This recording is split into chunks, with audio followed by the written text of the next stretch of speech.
नमस्कार दोस्तों, आप सभी का स्वागत है हमारे YouTube channel VCS basic physics में।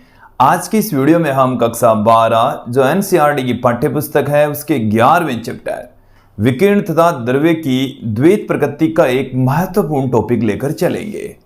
आज का जो हमारा टॉपिक है वह है आइंस्टीन का प्रकाश विद्युत समीकरण। देखिए, अल्बर्ट आइंस्टीन के द्वारा एक समीकरण दिया गया जिसे हम प्रकाश विद्युत समीकरण कहते हैं। ये जो समीकरण है वो प्रकाश विद्युत प्रभाव की व्याख्या करता है। ये जो समीकरण है वो प्लांक के क्वांटम सिद्धांत पर आधारित है। तो देखिए, जो अल्बर्ट आइंस्टीन है इन्होंने प्रकाश की कणीय प्रकृति अर्थात प्रकाश को फोटोन के रूप में माना तथा उसके जरिए प्रकाश विद्युत प्रभाव की सफल व्याख्या की। तो देखिए, इनसे रिलेटेड जो बिंदु है वो मैं पहले पुट कर देता हूं। प्रकाश विद्युत समीकरण से हम प्रकाश विद्युत प्रभाव की व्याख्या करते हैं। तो प्रकाश विद्युत समीकरण से प्रकाश विद्युत समीकरण से प्रकाश विद्युत प्रभाव फोटोइलेक्ट्रिक इफेक्ट प्रकाश विद्युत प्रभाव की सफल व्याख्या की गई। सफल व्याख्या की गई। ये जो समीकरण है ये प्लांक के क्वांटम सिद्धांत पर आधारित है। यह समीकरण प्लांक के क्वांटम सिद्धांत पर आधारित है। प्लांक के क्वांटम सिद्धांत पर आधारित है। देखिए, समीकरण कैसे प्राप्त होगी वो समझ लीजिए। आइंस्टीन ने यह कहा कि जो प्रकाश है वो फोटोनों के रूप में चलता है और जब फोटोन किसी धातु के पृष्ठ पर आपतित होते हैं तो इलेक्ट्रॉन बाहर निकलते हैं। तो कुछ ऊर्जा तो इलेक्ट्रॉनों को बाहर निकालने में खर्च हो जाती है और फोटोन की जो शेष ऊर्जा है वो इलेक्ट्रॉनों को गतिज ऊर्जा प्रदान करती है। एक बार इस स्टेटमेंट को फिर से सुन लीजिए कि जब फोटोन धातु के पृष्ठ पर आपतित होते हैं तो उनकी ऊर्जा का कुछ पार्ट तो इलेक्ट्रॉनों को बाहर निकालता है और शेष जो पार्ट है वो इलेक्ट्रॉनों को गतिज ऊर्जा प्रदान करता है। तो आपतित फोटोनों की जो ऊर्जा है वो दो कार्यों में खर्च होती है। एक इलेक्ट्रॉन को बाहर निकालने में अर्थात कार्यफलन में, दूसरा जो हिस्सा है उसका वो इलेक्ट्रॉनों को गतिज ऊर्जा प्रदान करने में खर्च हो जाता है। तो देखिए, यहां पर मैं इस स्टेटमेंट को मैं पुट कर देता हूं, फिर हम इस समीकरण को ही प्राप्त कर लेंगे। देखिए, आइंस्टीन के अनुसार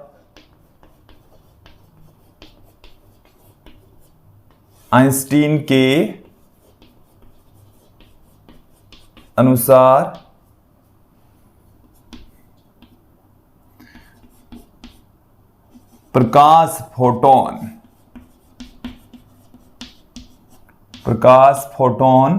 धातु के पृष्ठ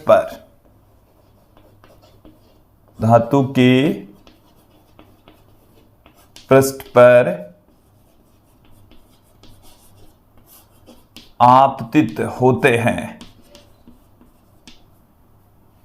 तो निम्न दो कार्य करते हैं। निम्न दो कार्य करते हैं। देखो, पहला काम तो क्या है, इलेक्ट्रॉनों को धातु के पृष्ठ से बाहर निकालना। इलेक्ट्रॉनों को धातु के पृष्ठ से बाहर निकालना। धातु के पृष्ठ से बाहर निकालना और धातु के पृष्ठ से बाहर निकालने में जो काम करना पड़ता है उसे हम कार्यफलन कहते हैं। अर्थात कार्यफलन के रूप में जो कार्य है वो किस रूप में होगा, कार्यफलन के रूप में होता है। क्लियर। देखिए, जो कार्यफलन है इसको हम फाई नोट से पुट करते हैं और वो होता है एच न्यू नॉट के। इसको मैं देता हूं इक्वेशन नंबर 1। देखिए विद्यार्थियों, इसे आप समझ लीजिए, ये देहली ऊर्जा है या इसे हम कार्यफलन कहते हैं। और देखिए ये प्लांक के क्वांटम सिद्धांत से ही हमने ऊर्जा लिखी है। कार्यफलन का जो मान है वो एच न्यू नॉट के बराबर होता है। ये जो न्यू नॉट है वो देहली आवृत्ति है, एच यहाँ पर प्लांक नीतांक होता है। कार्यफलन का फॉर्मूला हम पहले भी देख चुके हैं। तो ये प्लांक के क्वांटम सिद्धांत के आधार पर ही हमने एच न्यू नॉट लिखा है। क्लियर।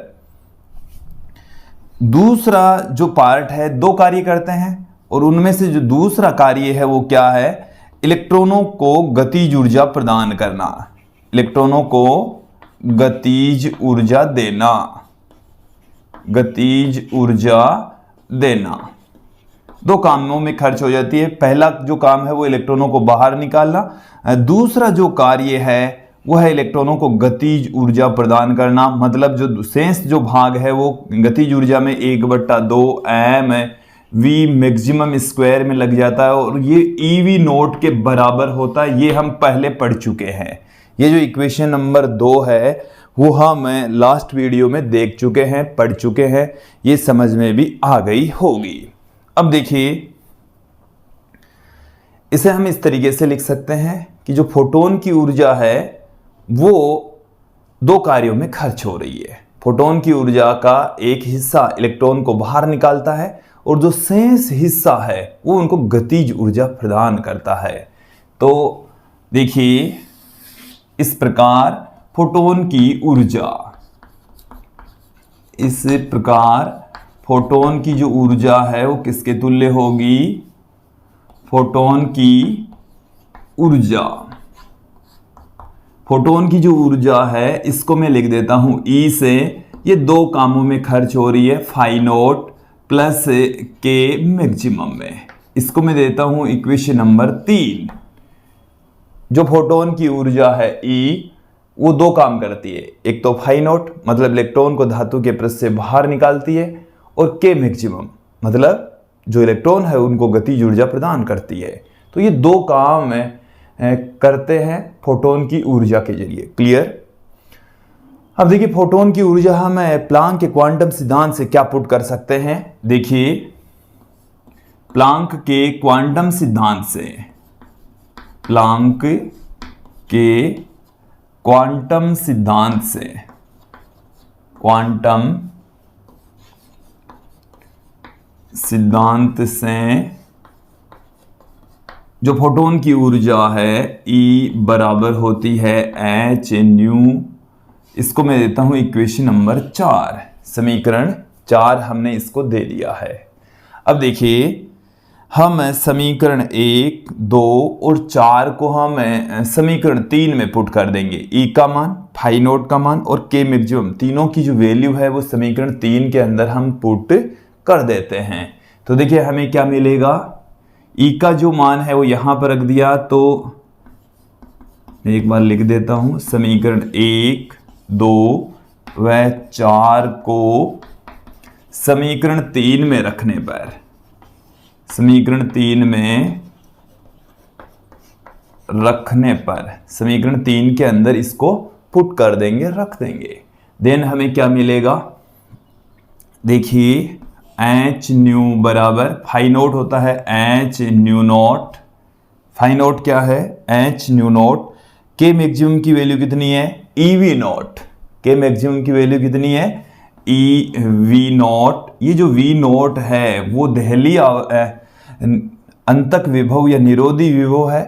न्यू नॉट यहां पर देहली आवृत्ति है, न्यू यहां पर फोटोन की आवृत्ति है, H प्लांक नियतांक है, E इलेक्ट्रॉन का आवेश है। यहां तक आपको समझ में आ जाना चाहिए। देखिए, इसे मैं क्या लिख दूं? EV नॉट बराबर H nu minus H nu not. इसको बराबर के उस तरफ ले जाइए, एच न्यू इधर पढ़ाई है, ये बराबर के उस तरफ जाएगा तो माइनस में एच न्यू नॉट हो जाएगा। इधर हमने रखा है EV नॉट। क्लियर। यहां तक आ गया समझ में? देखिए, ई वी नॉट बराबर, इन दोनों में से मैं एच यहां से कॉमन ले लूं तो एच इंटू में न्यू माइनस न्यू नॉट। और देखिए इस इक्वेशन को ही हम प्रकाश विद्युत समीकरण कहते हैं। ये जो समीकरण है वो क्या कहलाती है? प्रकाश विद्युत समीकरण कहलाती है। इस ईवी नोट के स्थान पर हम K maximum 1/2 M V maximum square भी पुट कर सकते हैं। ये के मैक्सिमम के इक्वल ही होता है। तो ये हमारे पास में आ चुकी है प्रकाश विद्युत समीकरण। ये जो इक्वेशन है वो क्या कहलाती है? यही आइंस्टीन की प्रकाश विद्युत समीकरण है। आइंस्टीन की प्रकाश विद्युत समीकरण कहलाती है।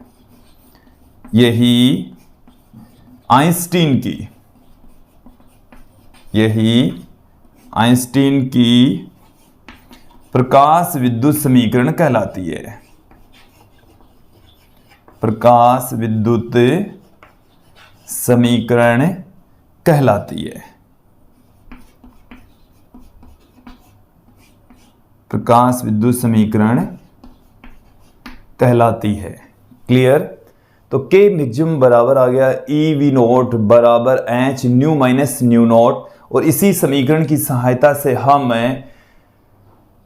प्रकाश विद्युत प्रभाव की सफल व्याख्या करेंगे। हमने प्रकाश विद्युत प्रभाव के जो प्रेक्षण है वो देखे थे कि जो प्रकाश विद्युत धारा है वो तीव्रता के समानुपाती होती है। आवर्ती बढ़ाने पर निरोधी विभव बढ़ जाता है। ये सब कुछ जो तथ्य हैं वो इस समीकरण के जरिए हम समझाने वाले हैं, समझने वाले हैं। इसी वीडियो में देखेंगे। चलिए मैं एक बार इसका आवर्ती तथा निरोधी विभव के मध्य जो ग्राफ है वो आप लोगों को समझा देता हूं। देखिए विद्यार्थियों, अब हम इस इक्वेशन को किस प्रकार से लिख सकते हैं?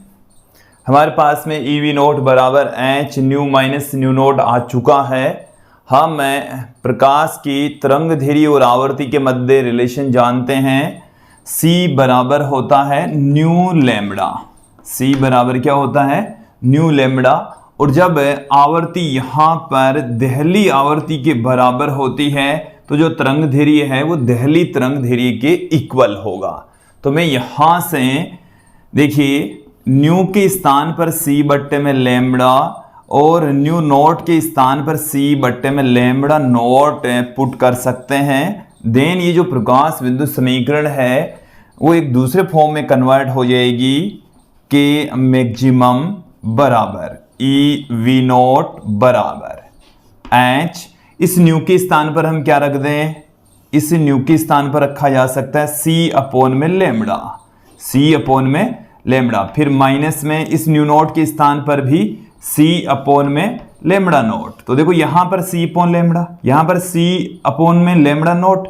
इन दोनों में से मैं C कॉमन ले लूंगा, उसको बाहर रख देंगे। तो ये हमारे पास में प्रकाश विद्युत समीकरण एक अन्य रूप में आ गई है, तरंग धैर्य की फॉर्म में आ चुकी है। क्लियर? अब देखिए विद्यार्थियों, मैं इन दोनों पदों को लेकर निरोधी विभव और इस आवर्ती न्यू के मध्य एक ग्राफ आप लोगों को समझाने वाला हूं। वैसे ग्राफ हम पहले पढ़ चुके हैं बट यहां से भी हम देख लेंगे सिमिलर ग्राफ प्राप्त होता है।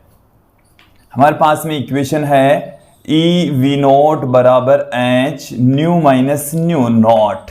यहां से मैं इसको क्या लिख दूं?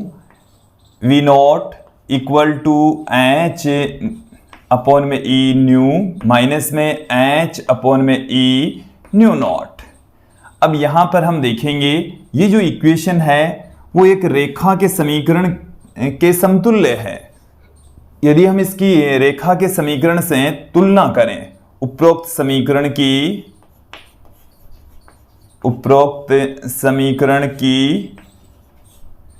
रेखा के समीकरण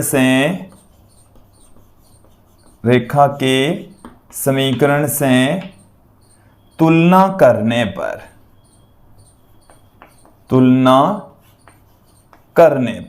अब देखो रेखा का समीकरण क्या होता है?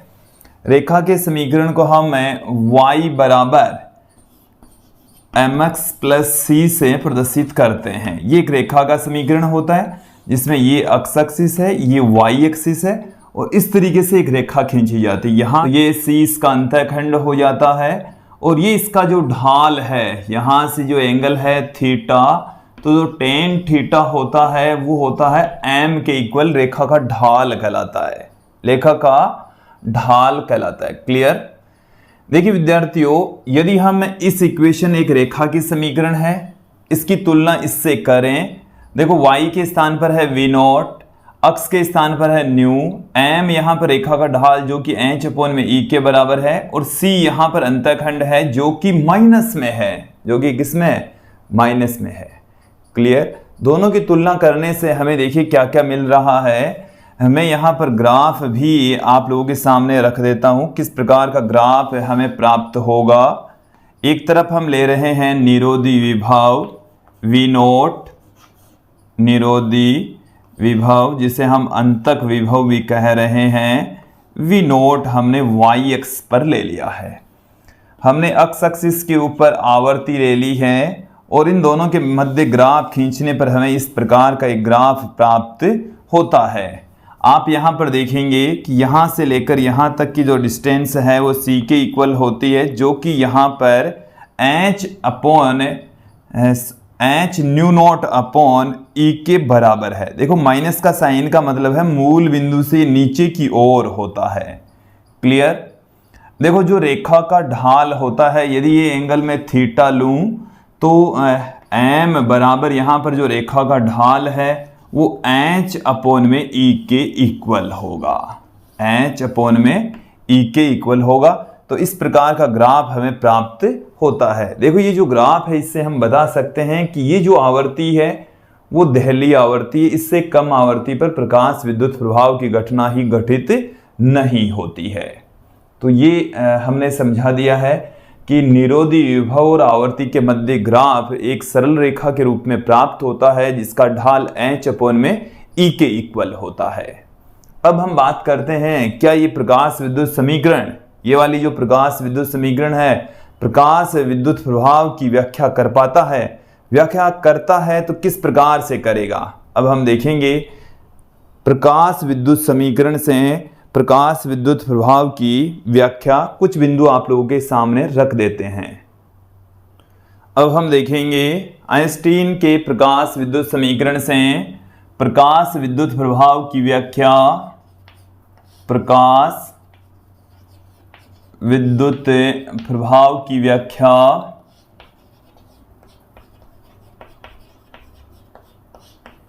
देखिए हमारे पास में प्रकाश विद्युत समीकरण क्या है, अभी हमने फाइंड आउट कर ली है। प्रकाश विद्युत समीकरण जिसे हम के मैक्सिमम बराबर 1/2 m v मैक्सिमम स्क्वेयर बराबर ई वी नोट बराबर h nu minus nu note के इक्वल रख सकते हैं।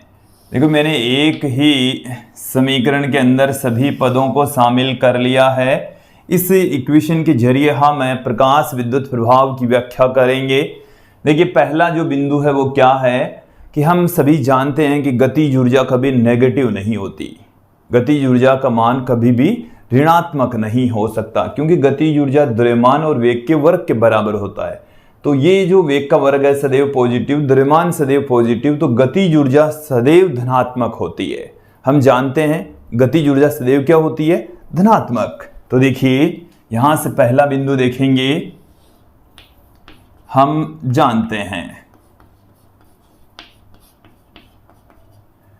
जानते हैं जो गतिज ऊर्जा है वो सदैव क्या रहती है, 0 से बड़ी रहती है, 0 से बड़ी रहती है, धनात्मक होती है। अतः हमें क्या मिल जाएगा, यदि इस वाली वैल्यू का मान या इसका मान 0 से बड़ा होता है तो यहां से h nu minus nu naught भी सदैव 0 से बड़ा ही होगा।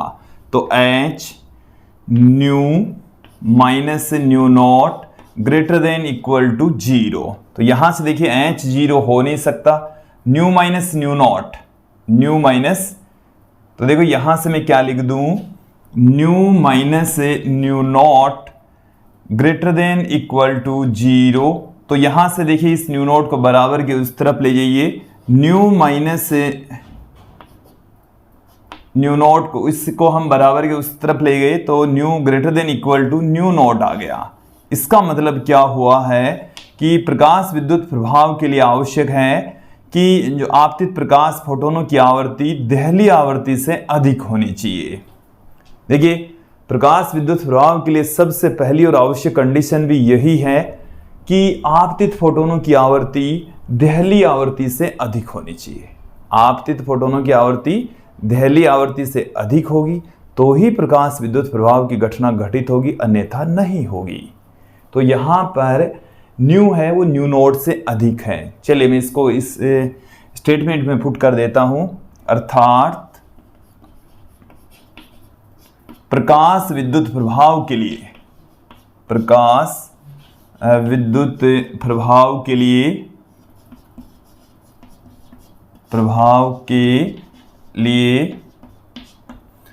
आपतित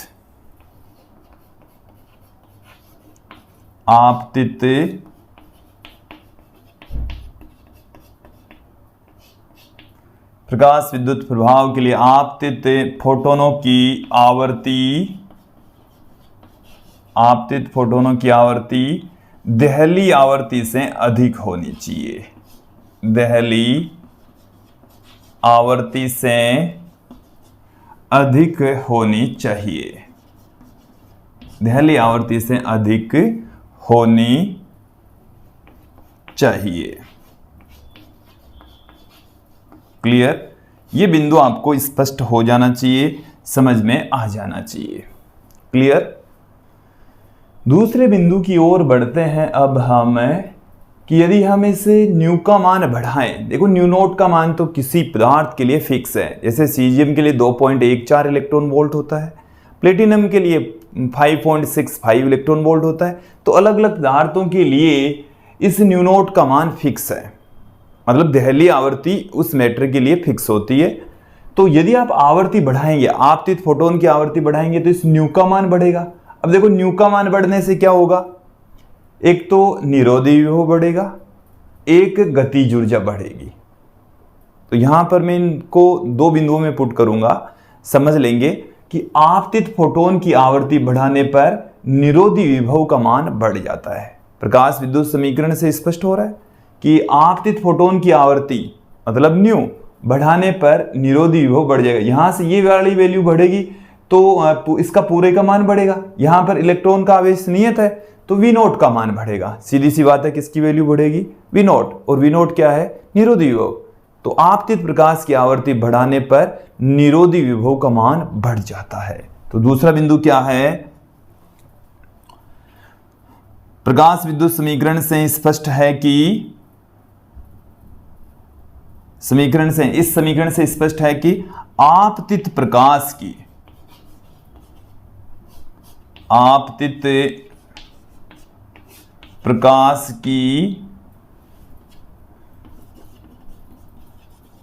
आवृत्ति बढ़ाने पर निरोधी विभव बढ़ जाता है। निरोधी विभव बढ़ जाता है। निरोधी विभव बढ़ जाता है। देखिए, इसका मतलब क्या है कि जो निरोधी विभव होता है वो आपतित प्रकाश की आवृत्ति के समानुपाती होता है। निरोधी विभव का मान आपतित प्रकाश की आवृत्ति के समानुपाती होगा। आपतित प्रकाश की आवृत्ति के समानुपाती होगा। क्लियर? यही हमने कहा है कि निरोधी विभव का मान है वो आपतित प्रकाश की आवृत्ति के समानुपाती होता है। आवृत्ति बढ़ा देंगे तो निरोधी विभव का मान भी बढ़ जाएगा। दूसरा बिंदु क्या है, यदि आप इस न्यू का मान बढ़ाएंगे तो ये पूरी वैल्यू बढ़ेगी। इसमें ये वी नॉट बढ़ता है, इसमें पूरी गतिज ऊर्जा बढ़ेगी। तो आपतित प्रकाश की आवृत्ति बढ़ाने पर गतिज ऊर्जा भी बढ़ जाती है, क्योंकि कार्यफलन तो फिक्स रहता है। ऊर्जा, आपतित प्रकाश की ऊर्जा बढ़ा देंगे तो उत्सर्जित इलेक्ट्रॉनों की गतिज ऊर्जा बढ़ जाती है। तो तीसरा बिंदु देखेंगे, आपतित प्रकाश की आवृत्ति बढ़ाने पर आपतित प्रकाश की आवृत्ति बढ़ाने पर उत्सर्जित इलेक्ट्रॉनों की गतिज ऊर्जा बढ़ जाती है। उत्सर्जित इलेक्ट्रॉनों की गतिज ऊर्जा बढ़ जाती है। गतिज ऊर्जा बढ़ जाती है। आप इक्वेशन से इसको स्पष्ट कर सकते हैं, समझ सकते हैं। क्लियर। चौथे बिंदु की ओर चलते हैं। देखिए विद्यार्थियों, जो प्रकाश है वो फोटोन के रूप में आपतित होता है। प्रकाश किस रूप में आपतित हो रहा है? फोटोन के रूप में आपतित होता है। और जब फोटोन आपतित होता है तो वो किसी इलेक्ट्रॉन को अपनी ऊर्जा दे देता है। फोटोन क्या करेगा? अपनी ऊर्जा का संपूर्ण जो भाग है वो इलेक्ट्रॉन को स्थानांतरित कर देगा। तो यहाँ पर एक जो फोटोन होता है वो एक इलेक्ट्रॉन के साथ में अनुक्रिया करता है। एक फोटोन किसके साथ में अनुक्रिया करेगा? एक इलेक्ट्रॉन के साथ में अनुक्रिया। मतलब एक फोटोन आ रहा है तो एक इलेक्ट्रॉन को ही ऊर्जा दे सकता है। ऐसा नहीं है कि एक फोटोन से दो इलेक्ट्रॉन निकल गए या दो से अधिक इलेक्ट्रॉन निकल गए, ऐसा संभव नहीं है। तो प्रत्येक फोटोन या एक फोटोन एक इलेक्ट्रॉन के साथ में अनुक्रिया करता है, मतलब ऊर्जा देता है, उसी को ही गतिज ऊर्जा प्रदान करता है। क्लियर। तो आपतित फोटोनों की संख्या बढ़ाएंगे तो उत्सर्जित इलेक्ट्रॉनों की संख्या बढ़ेगी। जितनी मात्रा में बढ़ाएंगे उतनी ही मात्रा में उत्सर्जित इलेक्ट्रॉनों की संख्या बढ़ेगी। क्लियर। तो देखिए, प्रकाश फोटोन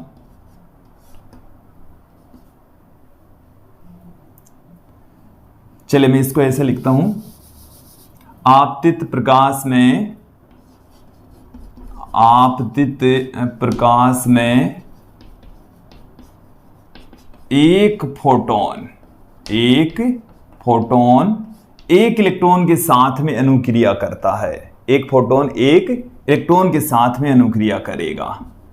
एक इलेक्ट्रॉन के साथ अनुक्रिया करता है। इस अनुक्रिया का मतलब है कि वो उसको बाहर निकालता है, साथ में ऊर्जा देता है। क्लियर। एक फोटोन एक इलेक्ट्रॉन को ही बाहर निकालेगा, एक इलेक्ट्रॉन को ही ऊर्जा देगा। अर्थात आपतित फोटोनों की संख्या बढ़ाने पर आपतित फोटोनों की संख्या बढ़ाने पर फोटोनों की संख्या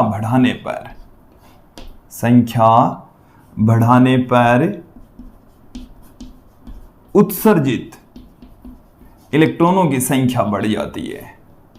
उत्सर्जित इलेक्ट्रॉनों की संख्या बढ़ जाती है। उत्सर्जित इलेक्ट्रॉनों की संख्या बढ़ जाती है, इंक्रीज हो जाती है। क्लियर। अगले बिंदु की ओर चलते हैं। देखिए विद्यार्थियों, अगला जो बिंदु है वो क्या है कि जब फोटोन किसी धातु के पृष्ठ पर आपतित होता है तो अपनी सारी की सारी ऊर्जा इलेक्ट्रॉन को स्थानांतरित कर देता है। अब उस स्थानांतरित ऊर्जा में इलेक्ट्रॉन बाहर निकल जाता है और गतिज ऊर्जा प्राप्त कर लेता है। अर्थात फोटोन जैसे ही आपतित होगा तुरंत इलेक्ट्रॉन का उत्सर्जन हो जाएगा। अर्थात फोटोनों के आपतन में और इलेक्ट्रॉनों के उत्सर्जन में कोई समय पश्चता नहीं होती। विद्यार्थियों, हम आपको अपने YouTube चैनल के WhatsApp नंबर भी दे देते हैं, जिससे आप इस टॉपिक के इस चैप्टर के हस्तलिखित नोट्स प्राप्त कर सकते हैं। तो देखिए, ये है हमारे YouTube चैनल के WhatsApp नंबर, जिससे आप हस्तलिखित नोट्स प्राप्त कर सकते हैं। केवल WhatsApp करना है, कॉल किसी भी कंडीशन में नहीं करना है। चलिए लास्ट बिंदु की ओर बढ़ते हैं कि फोटोनों के आपतन और इलेक्ट्रॉनों के उत्सर्जन में कोई समय पश्चता नहीं होती, कोई समय अंतराल नहीं होता, उनमें कोई अतिरिक्त समय नहीं लगता। बहुत कम समय में 10⁻⁸ सेकंड के समय में ही इलेक्ट्रॉन बाहर निकल जाते हैं। तो फोटोनों के आपतन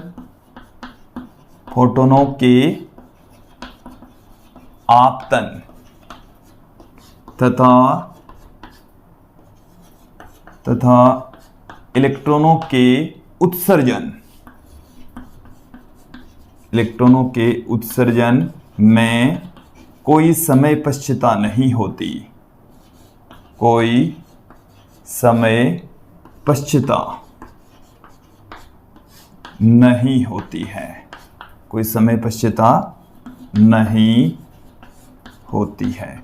मतलब बहुत कम समय लगता है, 10 की घात -8 सेकंड से भी कम का समय लगता है। जैसे ही फोटोन धातु के पृष्ठ पर आपतित होगा, तुरंत ऊर्जा पाकर इलेक्ट्रॉन बाहर निकल जाएगा।